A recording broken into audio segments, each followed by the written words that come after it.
we should go on, I think, with what we were talking about the last 3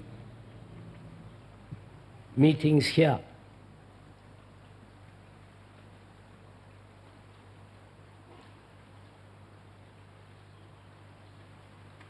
Each trade, each skill has its own discipline. If you are a carpenter, it has a particular discipline. Scientist, architect, and so on. Each function has its own discipline. And human beings throughout the world are used to this idea of discipline, not only in the technological field, but also in the psychological realm.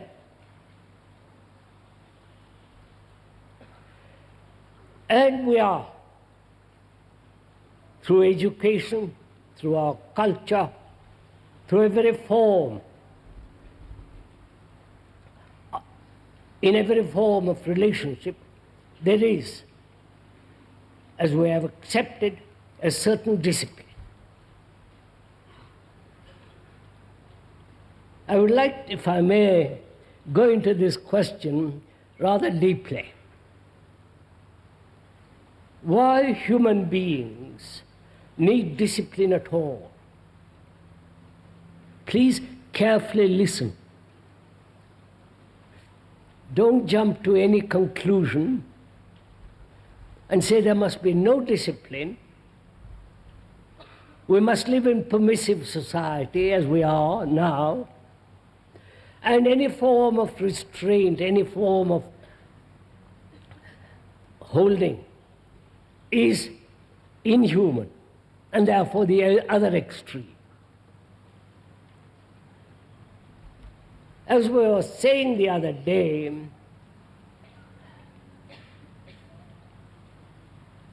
we must all have the capacity not only to be able to listen, to observe together, but also think together, which apparently is much more difficult. Because we are so trained through our religion, through our culture, to think individually, separately.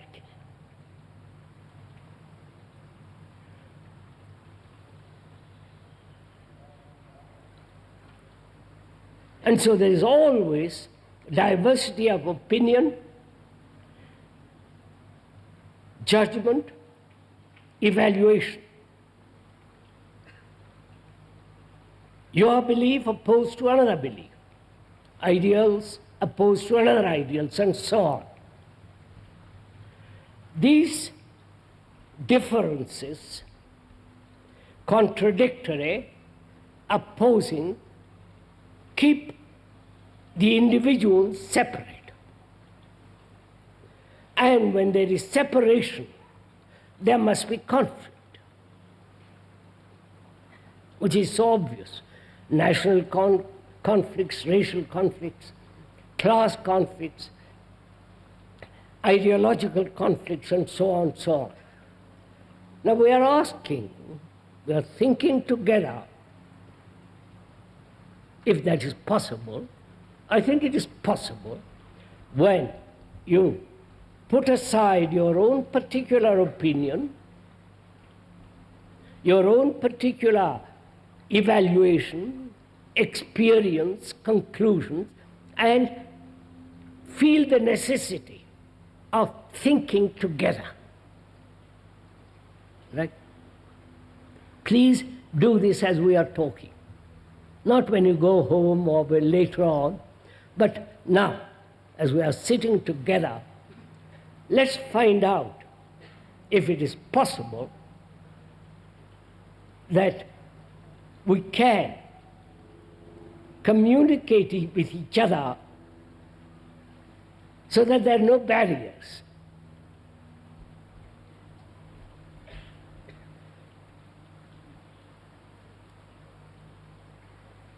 The speaker is only sitting on the platform not to assume any authority, but it's convenient because you can all see the man. That's the only reason he's sitting on the platform. And is it possible to think together about this whole question of discipline, effort, and whether it is possible at all in life to live without a single effort?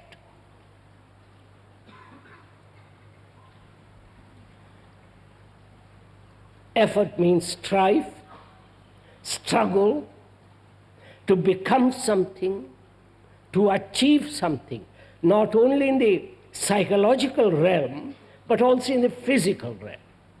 Is it possible to act without effort? To have a relationship with each other in which there is no strife whatsoever between two people, and no conflict within oneself, to think clearly without the determination to think clearly, all that implies conflict. Can we together think out this question, and as we are thinking it out, eliminate as we are going, so that we can together put aside, through our clarity of perception, clarity of hearing, clarity of thinking, that very movement sets aside the contradictory elements. That's what we're going to discuss this morning, if we may.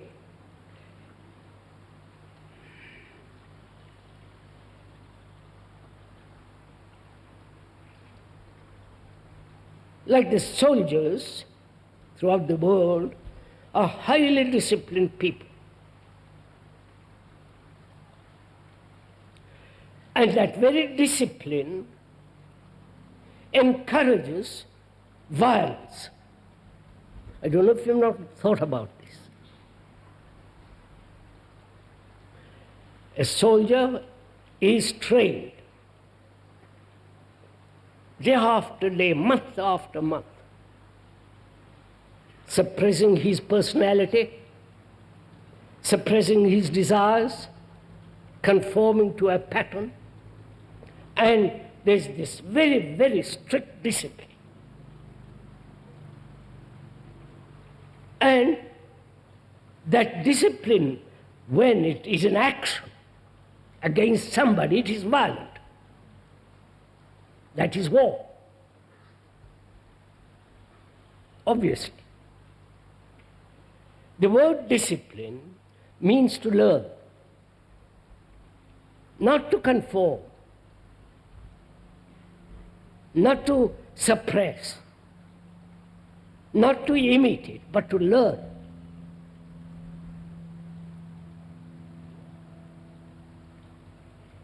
Now, in our thinking together, we are going to observe whether there can be an action in our daily life without this quality of conformity,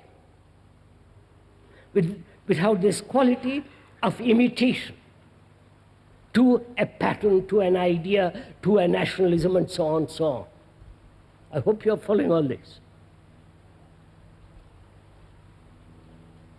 For some, this may be totally new, so please have the goodness to listen. To listen implies that you are interested in trying to find out. You know, you have listened to yourself probably many times. You have listened to others. But one always listens partially. And when you listen partially, you don't listen at all. When you listen, you listen. Right? Now we're going to find out why man has submitted himself to a series of disciplines, not only in the physical world, technological world, but also psychologically.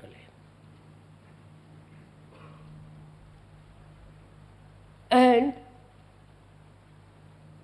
is this discipline helping man to free himself from his idiosyncrasies, his conflicts, his problems, his relationship, and so on? You understand? Right? Are you all very hot?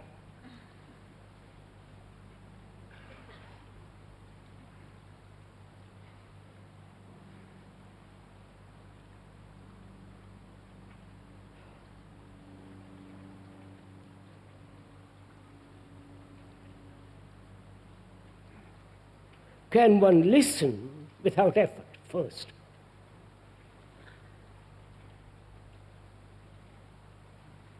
Not to the speaker only, but to learn the art of listening.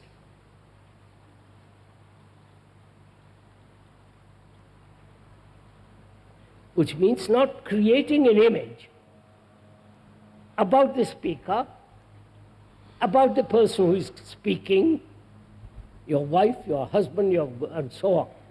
Not to have an image when you are listening. Right? Not to have a concept.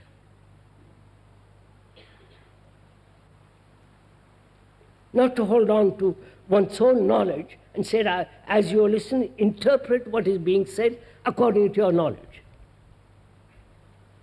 All this denies actual listening. If you want to see something very clearly,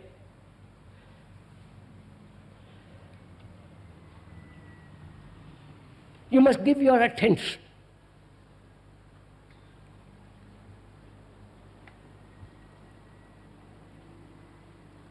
Attention implies not concentration, just observation, to see what is actually happening.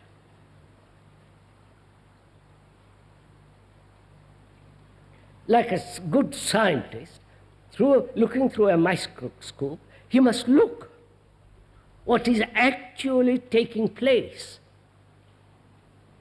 But if he has a hypothesis, a conclusion, with that he is looking, then he is incapable of pure observation of what is going on. Right? Please, therefore there is the art of listening, the art of observing, seeing. Then there is the art of thinking together. From that arises the art of learning. We'll go into all this presently. We are now going to the art of thinking together. You and the speaker, having put aside their personal problems, issues, and all the rest of it, so that we can think together to observe our problems. Not the problems that the speaker imposes, but the human problems. Right? So we are saying, why has man, throughout the ages, lived in a constant state of conflict?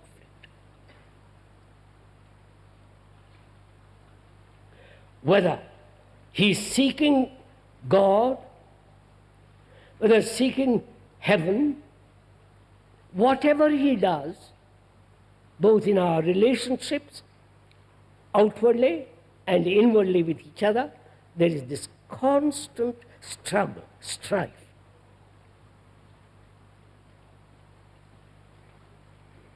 How has this come about?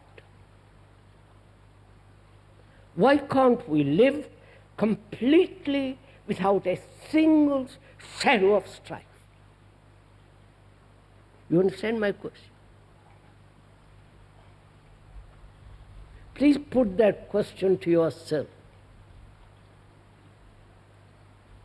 And let's find out the true cause of it together.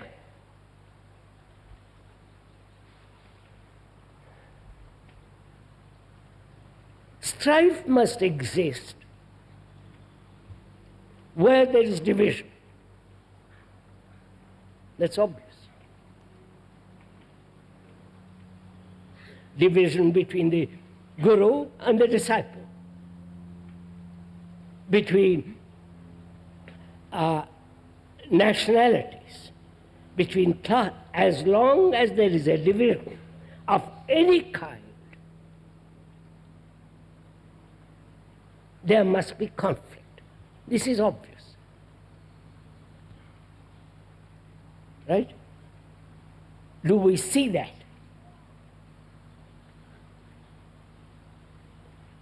As long as one thinks one is superior to another, there must be conflict.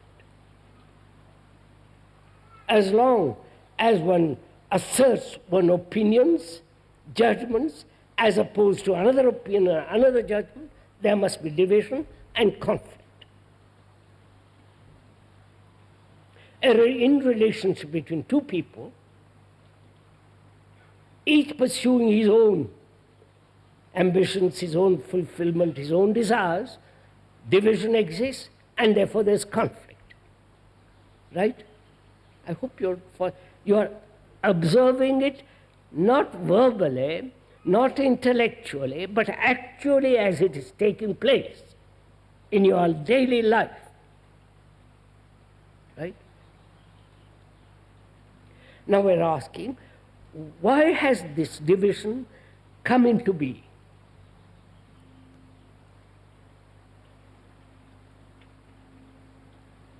There is the sunset and sunrise, darkness and light, the stars in their great brilliancy and beauty, and the dark earth. There's a man and a woman. There's nature and technological improvement. All at that level, which is actual. And inwardly, if you observe carefully, inwardly, there is also division. I must not. I have been, I shall be. I shall achieve, I may not achieve. So there is always this inward division as well as outward division, right? Right, sir? Some of you at least agree or disagree with me.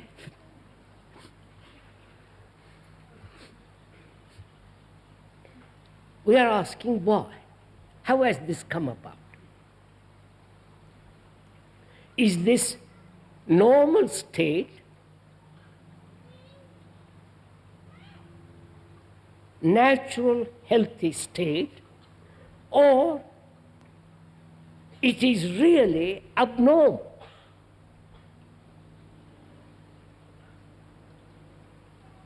Really non-existent.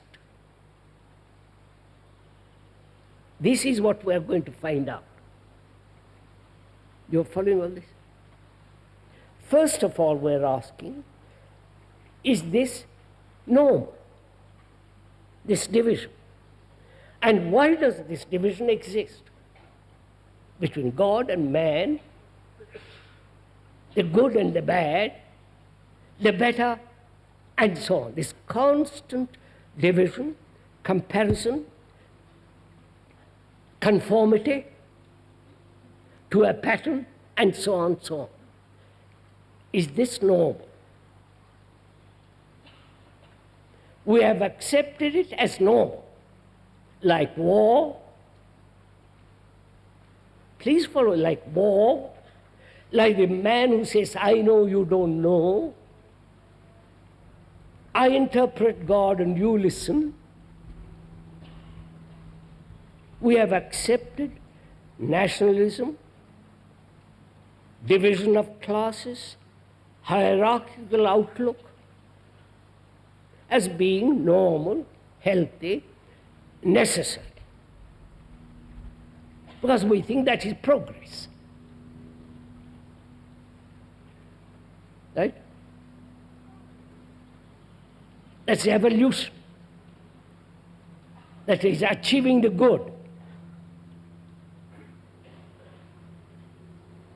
Right? Now we are saying, is this normal? We are questioning to find out together, not the speaker says something and you accept or reject. But together we are investigating into this question, which means we are thinking together. Not you think and I accept, or I think and you accept, or you reject or I reject. But together we are thinking and exploring, right? Please, because we want to point out that there is a way of living without a single effort, both physically as well as psychologically. Right?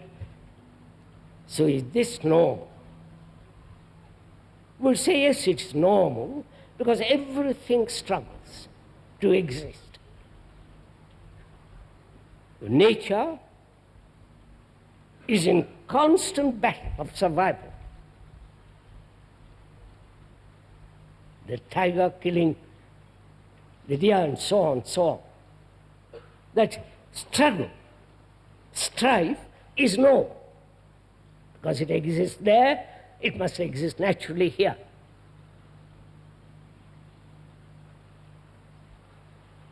And without struggle, without comparison, without competition, you cannot progress.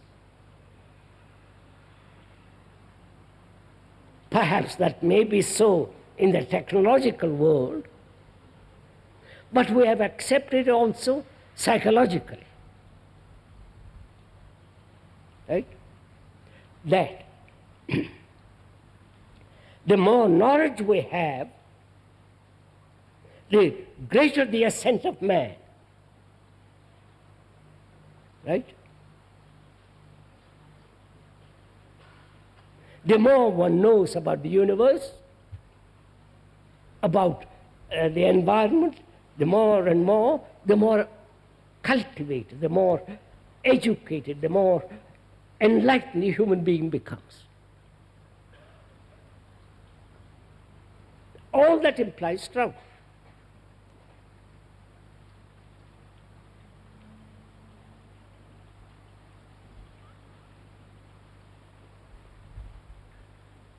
Why is there this division?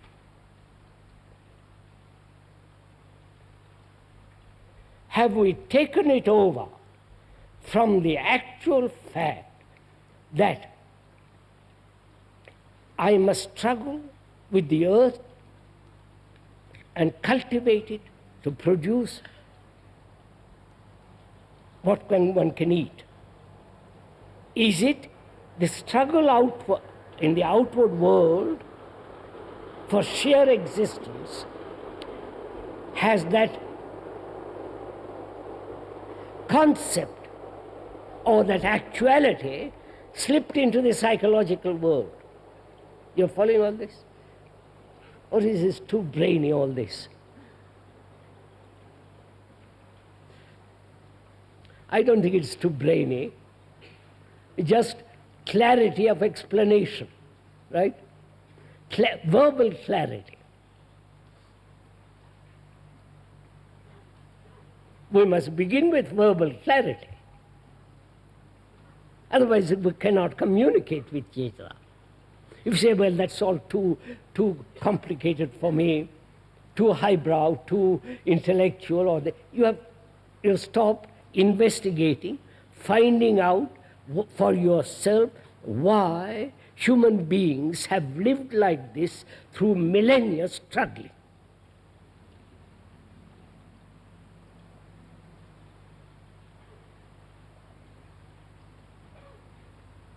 Is that the reason? We see nature in struggle, in conflict. We see to learn a new language implies certain amount of strain, conflict, attention. To learn a skill requires effort. So perhaps that movement has been accepted in the psychological field. That's one fact. We're asking that. And, or is it that human beings throughout the world have emphasized in their culture, in their religion, in their activity, the ego, the me, separate from you.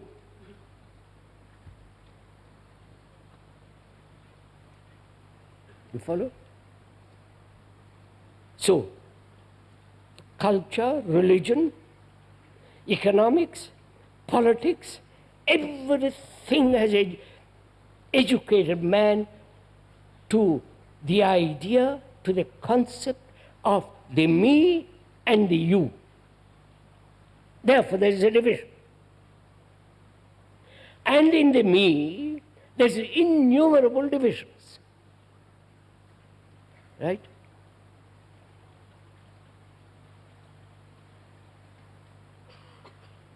The me not wanting and wanting. The me that says, I shall be, I have been, I must be in the future. So is that the reason why? Is that the cause of this division, which is brought about by culture, religion, and so on and so on? That's second. Or is it that each human being is seeking salvation individually, seeking security individually, seeking nirvana, heaven, illumination by himself? And the idea, when you reach that, then you're all one. You follow? So this has been what we have been taught, encouraged, learned, conditioned. Right?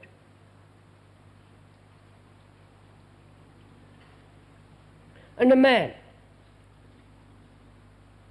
rather, when I say a man, there might be ladies who are opposed to men and all the rest of it. Why has a human being not gone into this question?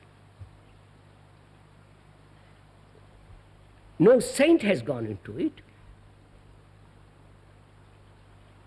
No religious teacher has gone into it.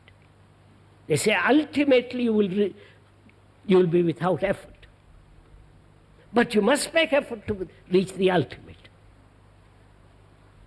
Therefore you must struggle, you must conform, you must discipline, you must starve, you must fast, you must, all the rest of it. You must follow, accept authority.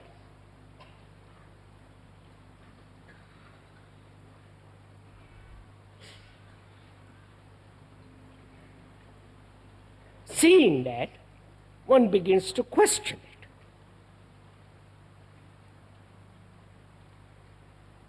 one asks, is it possible? One can see the causes of this division: political, religious, national, the Arab, the Jew, the Hindu, the Muslim.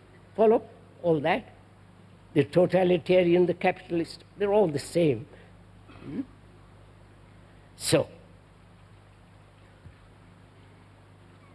is this normal? Or we have so given to this individual, isolated, self-centered problems, seeking security there and never finding it, because when one is isolated, one can never be secure, right? I wonder if you see that.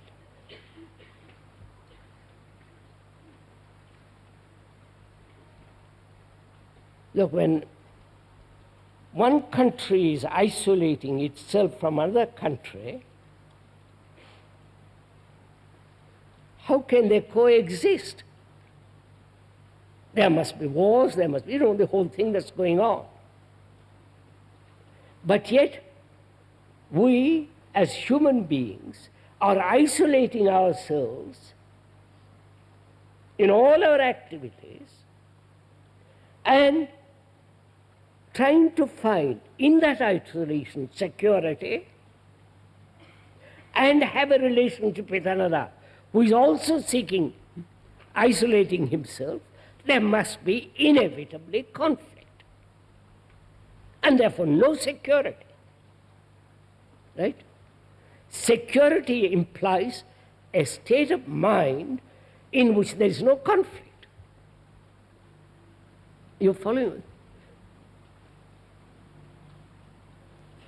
Right, sir?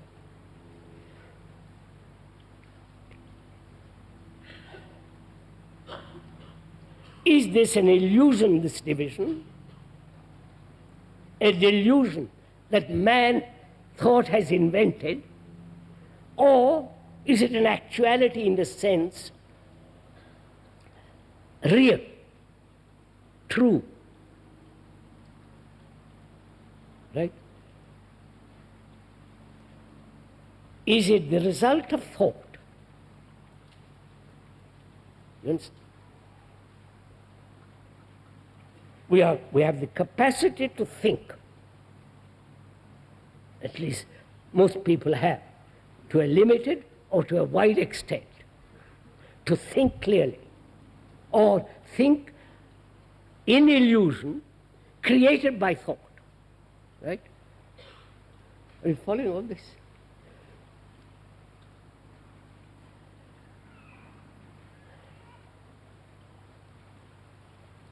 Thought, as we've been thinking, as we've been saying, is the response of memory, experience, knowledge. Right? You have stored up through experience certain knowledge. That knowledge has become memory, and that memory responds as thought. This is obvious. We don't have to discuss this point. Which is, knowledge is the past, experience is the past, memory is in the realm of the past, and so thought being in the past is limited. Right? I wonder if you see all this.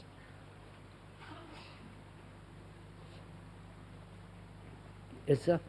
Please don't agree. Watch it, it's obvious. So thought is the movement of the past. Movement modifying itself in the present going on, but always rooted in the past.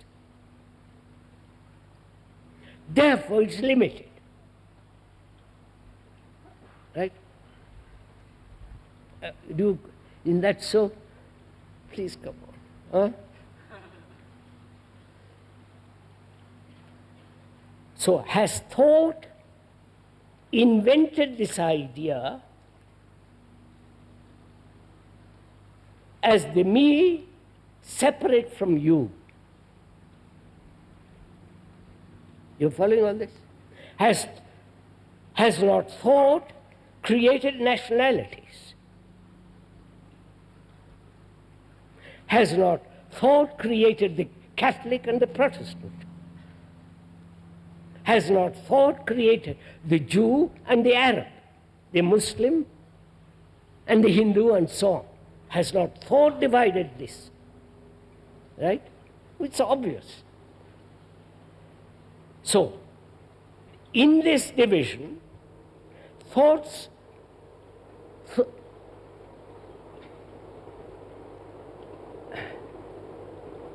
hope to find security. Right? Of course. If you found no security in isolation, you would have some other quality. You following? So I'm saying, asking, as thought is limited, because it's the response of the past, and therefore it must always, under all circumstances, must be limited, and has thought brought about this isolating existence of each one, separate, in order to be secure in this isolation. You're following all this? Are we following this?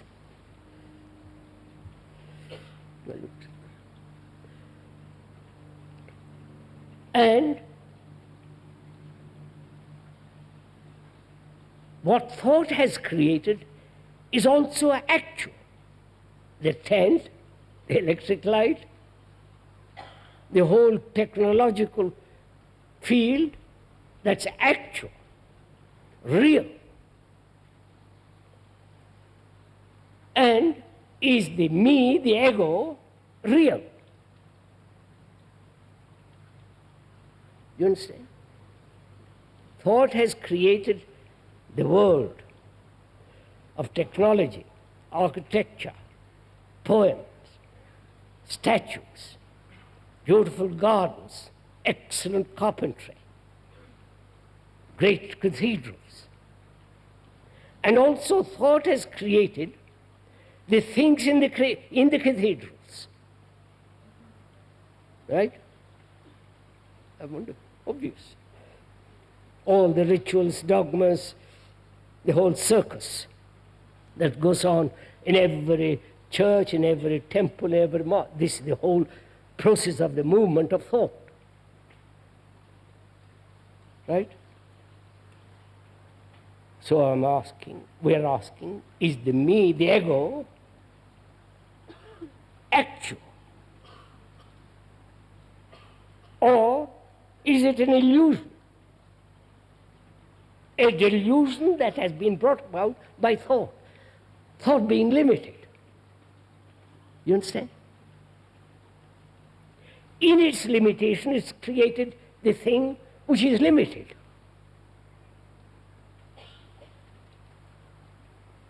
Do you see this, or you are rejecting this?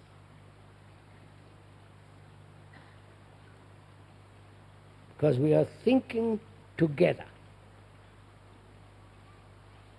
And we are saying, where there is division, there must be conflict, there must be strife, there must be this constant battle going on, outwardly and inwardly. Right? Take a very simple example. Man and woman.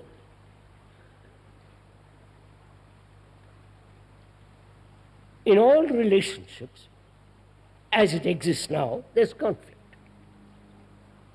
Right? Would you agree to that? Huh? At last.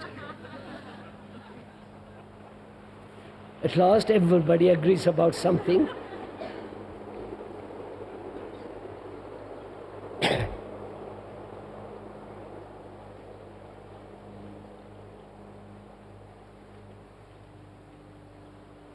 You have accepted that conflict, that strife in relationship.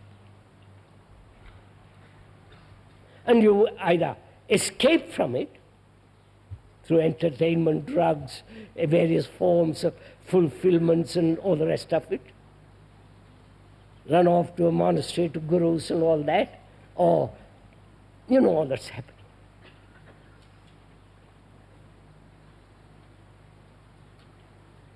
And one has never asked in that relationship whether you can live with another perfectly peacefully. Not indifferently, not carelessly, not caring for each other, but caring for each other, being tremendously affectionate, being responsible, but without a sense of conflict. Right? Now, can we think this out together now? Not go home and think it out. Now, sitting here, can we together think it out so that you can totally end this conflict in relationship? It can depend. Wait. Let's say. Also for the other one. I'm going to go into that, sir. Un momento, per favore. We'll go into it.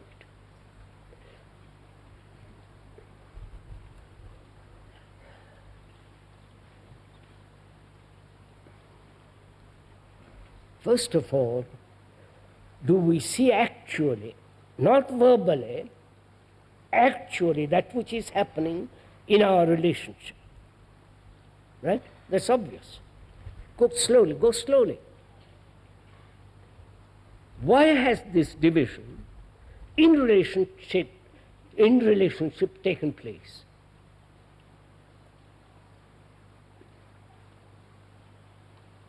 Go on.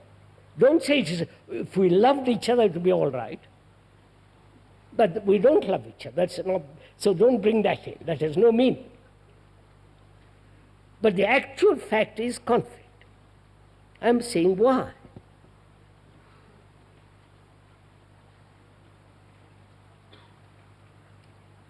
Isn't it fairly obvious that each one,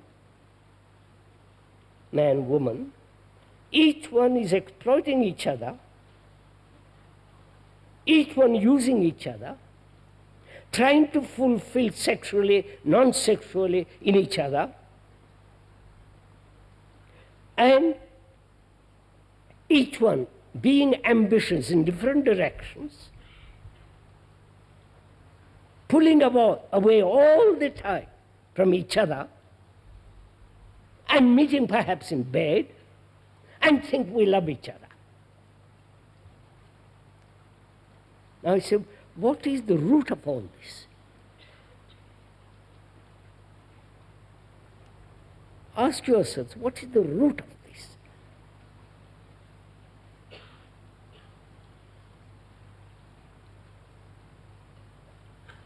Apart from man-woman nature, difference in sexes, apart from that, why is there this division between you and me? Between the woman and me, man, in their relationship? Is it, we're asking, please inquire with me, is it our culture, our education, which has so emphasized the me so strongly, and you equally strongly? You follow? That is my ego and your ego.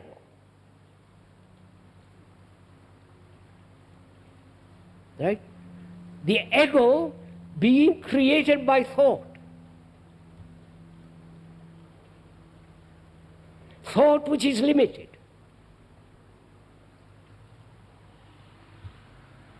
Now when you look at yourself as an ego, the self-centered entity, what is it?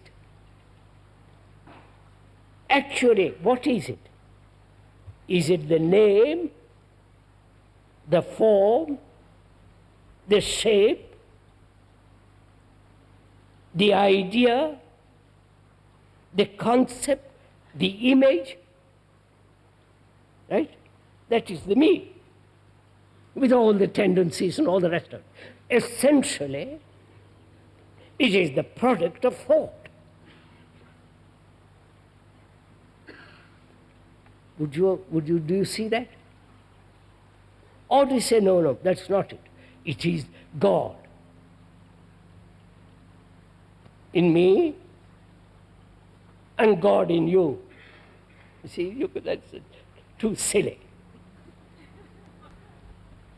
Or you may say, you see, to maintain this division, man has invented so many concepts. The Hindus have extraordinary concepts, the Atman and so on, so I won't go into all that. You follow? To maintain this division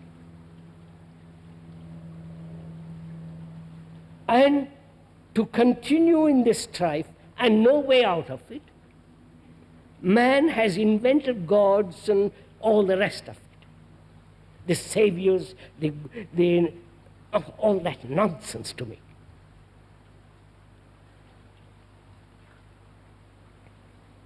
So, can you observe this me, which is created by thought, observe it without introducing the movement of thought in that observation? Have you got it?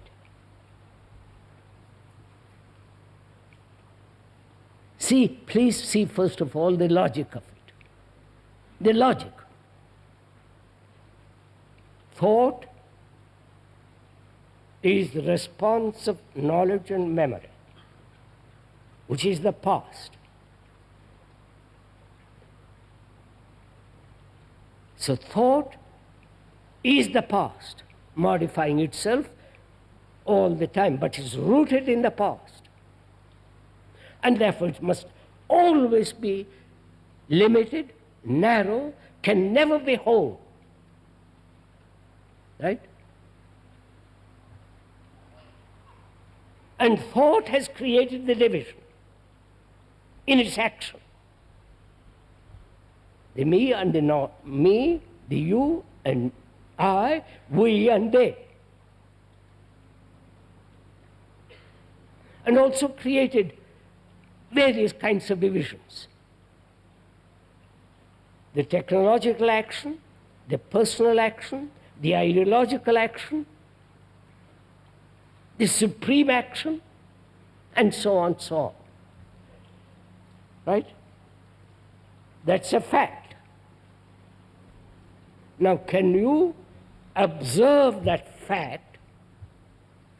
Please listen carefully. Can you observe that fact without thought entering into that observation? Which other instruments I have to use? One moment, I'm coming to that. So just first go slowly. The gentleman says, it's the only instrument that I have. And therefore, how can I look without employing that instrument? You understood? Right? That's a wrong question you have put. Because we have not clearly understood the limitation of thought. If you see clearly the limitation of thought,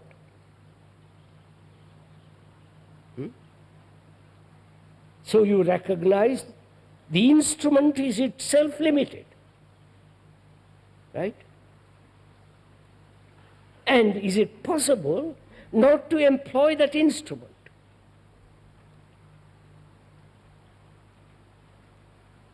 If you find a particular drill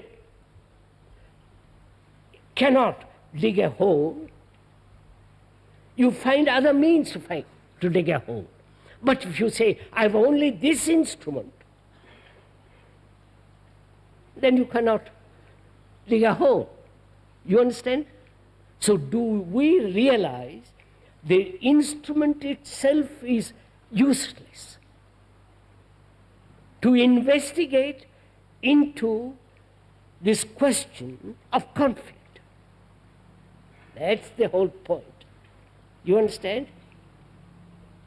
I wonder if we understand this.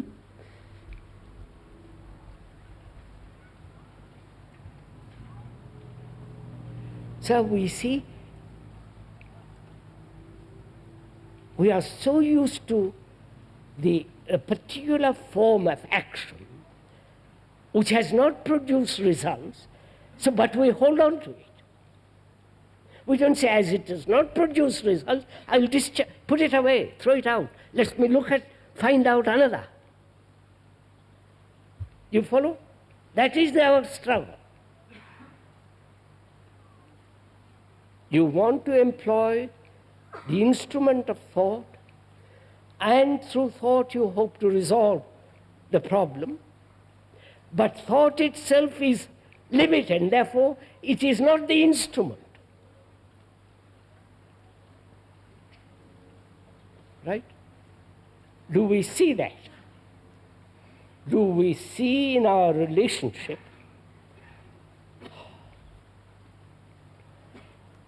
that there is conflict, each one having his own image, and therefore division, and these images have been created by thought, and thought is limited and cannot solve the problem. So now we are acquiring a new instrument, which is to observe without the old instrument interfering. You got this? This is, you see, won't let go of the old instrument. You think that old instrument will help you, but you don't see that old instrument has created such tremendous problems in life. And you keep on employing that instrument. Once you see that, then you are looking in other directions, right? It's like a good carpenter. The chisel doesn't work. They either throws it away or buys a new one and sharpens it, but he's rejecting it. But you won't.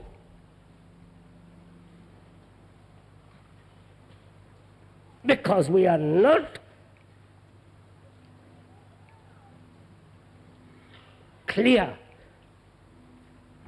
We don't think clearly.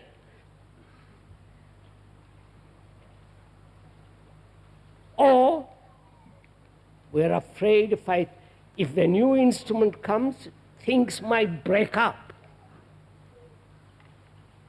Frightened.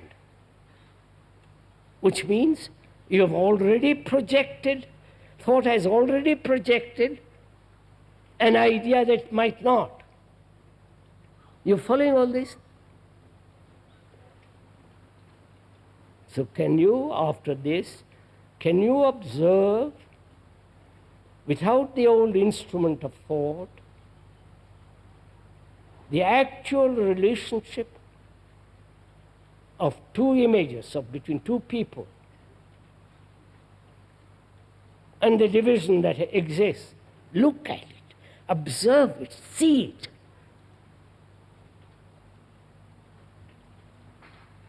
Then what takes place? You can only do that when you have put aside the old instrument. Look, sir, if I want to understand what you are saying,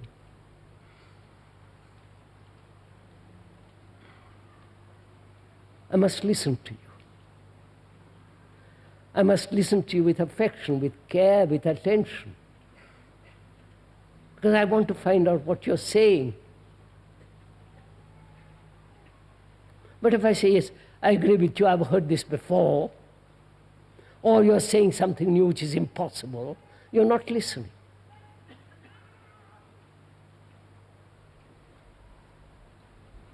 So listening implies a great sense of attention, love, care. But if you haven't got that, your whole instrument is in operation.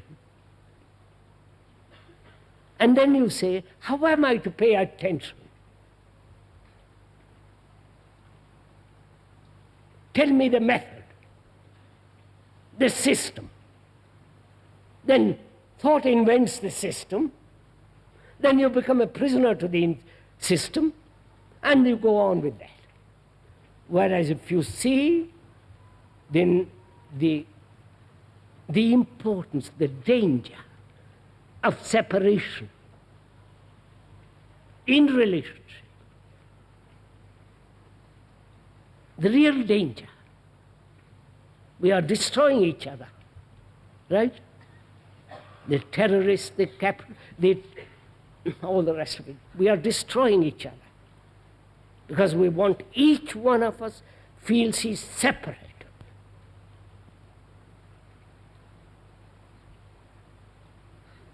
And if you see the danger, then you will listen. You are already in a state of acute listening to find out whether there's a way out of this. Right? Are you listening that way?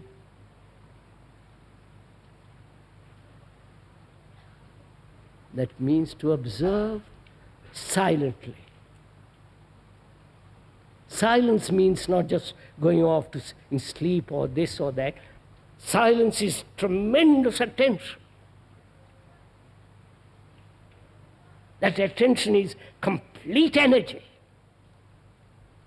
All the energy that you have with all your mind and heart, that is attention. Then you listen.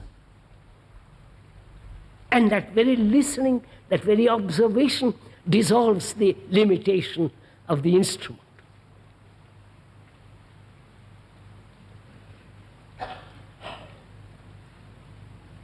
But we have not touched upon this question of discipline, because if one understands the nature of discipline, the me and the thing to be achieved, you understand? To achieve that, I must discipline myself. If I am to reach God, whatever God may be, which again is the invention of thought, do you accept all this?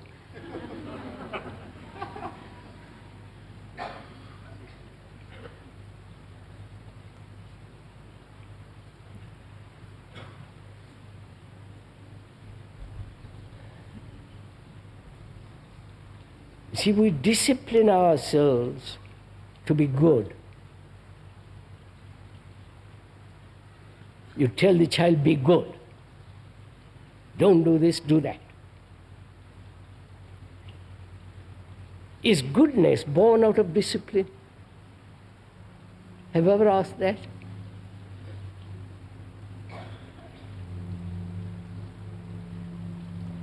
Is love born out of discipline? Is charity, humility, generosity born out of discipline? And is truth to be found by discipline? Enlightenment through discipline, which means conformity to a pattern, which is conforming the ego, the me, to another pattern, that pattern invented by another ego. You following all this? So when you see all this, The basic question is, can one live in this world without the me? Without the ego? Without all the things thought has created, God's, psychologically. Thought has created the postman, right?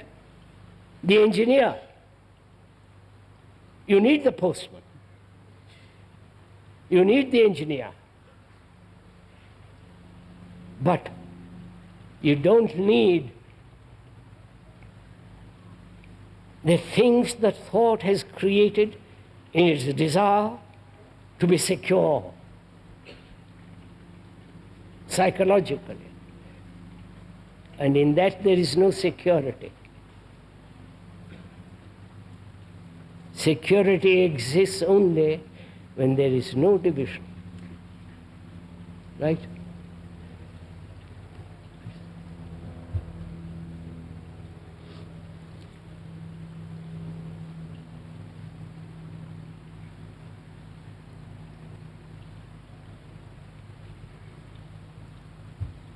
Will you allow me to go?